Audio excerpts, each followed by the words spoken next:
Hi, I'm Dr. James C. Marotta, and I'm here to talk to you about the procedure called blepharoplasty.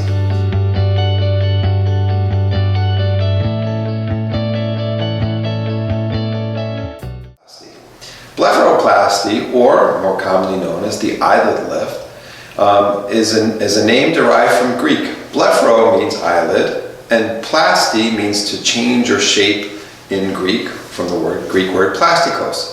So a blepharoplasty alters the shape of the eyelid.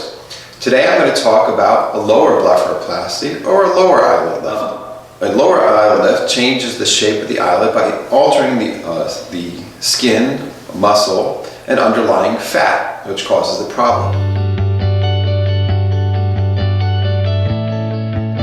Well, we may have a tired appearance. We may have the proverbial bags underneath the eyes. People know it as puffiness.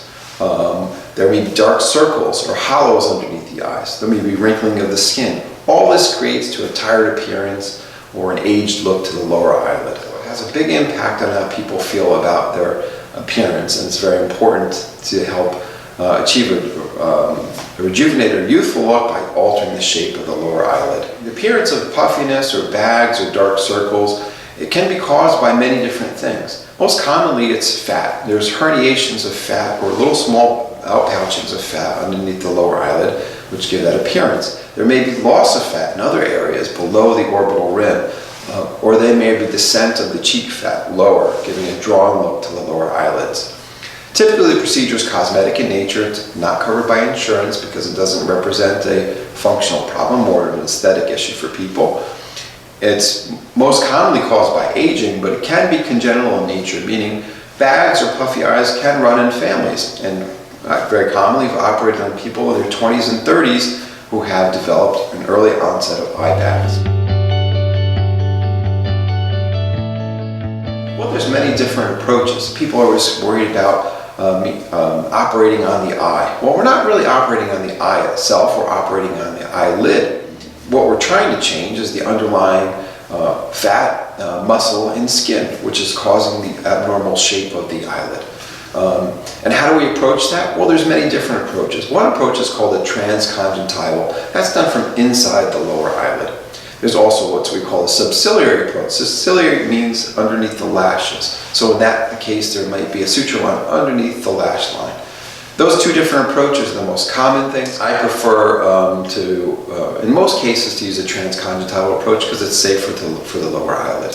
Once the eyelid is approached, what do? Well, we either resect excess fat, or fat sometimes can be repositioned into the hollows underneath the lower eyelids, thus giving more pleasing appearance.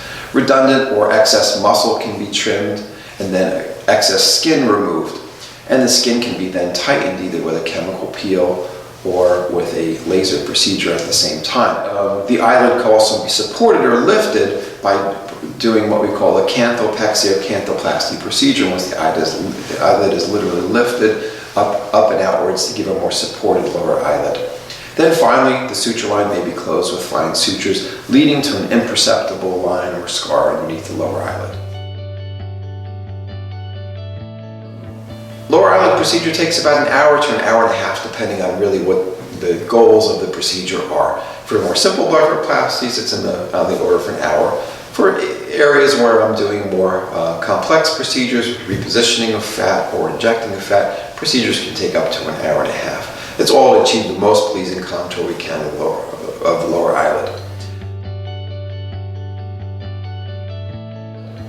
The procedure can be done under local with oral sedation, so the patient can be partially awake, or the patient may require or desire IV anesthesia, which they're completely asleep.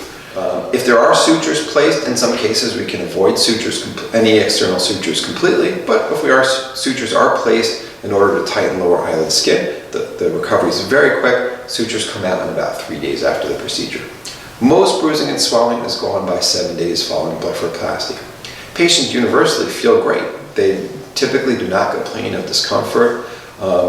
Patients typically will go back to work in about 7 days following the procedure.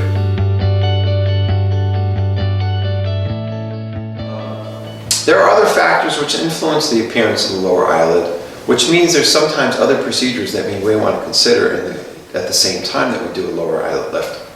As I mentioned before, one of the things that causes lower eyelid aging is dropping of the cheek. So lifting of the cheek or a mid-face lift may complement a lower eyelid procedure. Also, hollowness or loss of volume in the face, loss of facial fat, that can also contribute to the way the lower eyelids look. So very frequently I'll combine lower blepharoplasty with fat transfer at the same time. I'm a dual board certified facial plastic surgeon. I'm a specialist in eyelid surgery. I've done hundreds and hundreds of lower blepharoplasties. Please feel free to visit the website and see our results at www.marottamd.com. Thank you for listening.